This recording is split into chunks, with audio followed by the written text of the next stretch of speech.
Right now, the sentiment score for music is sitting at an impressive plus 0.58, with momentum also clocking in at plus 0.58. This indicates a notable spike in positive sentiment that you won't find in the historical baseline. It's a clear signal that listeners are responding strongly to something trending in the music scene. Our API returns detailed sentiment analysis, including emotional trends and semantic clusters, giving you a comprehensive view of how audiences feel about specific tracks or artists. Imagine you're developing a music recommendation engine.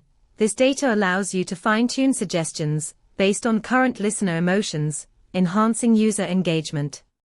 For more insights and to explore how to integrate this into your projects, visit pulsebit.logenterprise.com/docs.